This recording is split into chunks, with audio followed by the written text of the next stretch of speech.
I'm sure most of us can imagine or know what a gallon looks like a gallon of milk or whatever.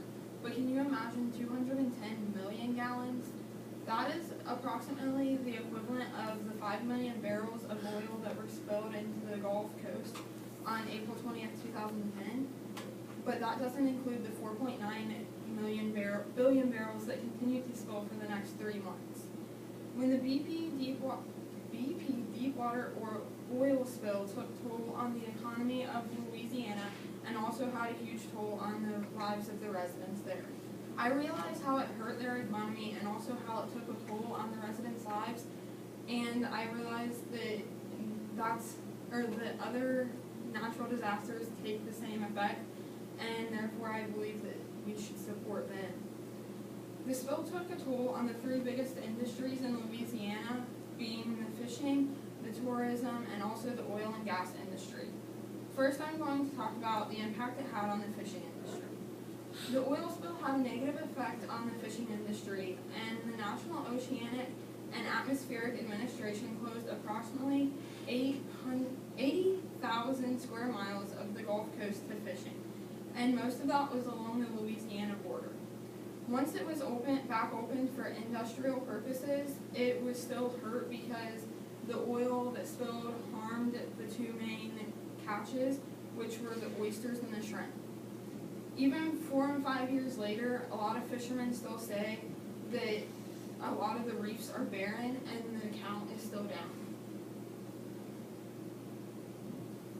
According to George Barish in the Empty Nets in Louisiana 3 years after the spill, he said that you get a spike in production every now and then, but overall the total production is off. Louisiana conservation officers have been dumping limestone and crushed cement on the reefs to try and foster new growth, but that can take up to 3 to 5 years. So for some of the hardest hit areas, that could put them not getting back up to seeing good harvest until 2018, which is a long time to go, with that being one of the main industries.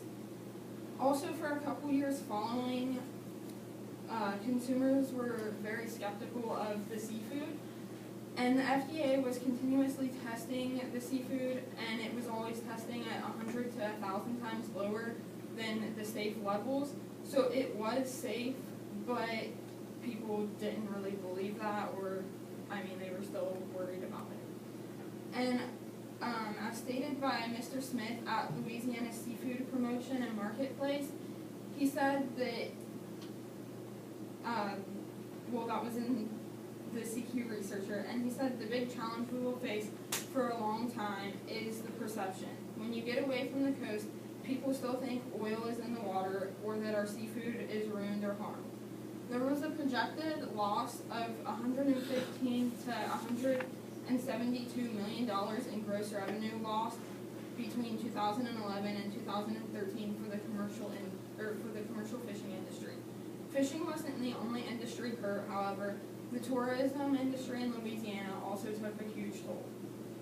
Then there was a negative impact on Louisiana's tourism industry due to the oil spill. Tourism is a driving industry in Louisiana due to New Orleans and also the Gulf beaches. With the spill occurring just before the summer, it made a lot of people cancel their vacations and then plan vacations to other destinations, which caused, when they go somewhere else, they decide that they like it just as much, if not better, and then they didn't end up coming back. There was an approximate $1.36 billion of the $8 billion of tourism money comes from the Gulf Coast, and so a lot of that was lost in the summer of 2010, and some of it still in summers following as they were building back up. As stated, an oil spill takes toll on tourism of Gulf Coast. The city of Grand Isle, which is a tourist area, said that they only saw approximately 100 of their normal 8,500 visitors in the summer of 2010. Small businesses, hotels, and restaurants were all harmed, and they saw a huge decrease in revenue. A third industry that was affected due to the oil spill was the oil and gas industry. There was a six month moratorium put on offshore drilling, and that caused a lot of issues because the oil and gas industry accounts for up to 20% of the GDP in Gulf Coast metro areas. It also provides a lot of jobs, which caused a lot of people to be out of work. And then not only is it affecting people in Louisiana, but people all over depend on the oil and gas industry in Louisiana for manufacturing and transportation purposes. Throughout all of the industries associated with energy extraction, there was an approximate gross loss of 8,000 jobs in southern Louisiana between 2010 and 2011. The oil and gas industry was definitely affected due to the oil spill. In conclusion, I have talked about how the Deepwater Horizon oil spill had a negative effect on all three of those industries in Louisiana, with them being the fishing industry, the tourism industry, and also the oil and gas industry. Not only did companies lose money, but people lost jobs, and they saw a huge change in their individual lives as they lost jobs, money, and what they were used to. The entire state witnessed detrimental drops in revenue and saw many jobs lost, and they are still working to recover completely from it. As most of the volunteer cleanup is over, there's not really much that we can do besides just go on vacation there and give them our money or whatever. But I hope I have encouraged you to see how a natural disaster can affect a community, and hopefully in future natural disasters in the United States, I have encouraged you to want to help them out.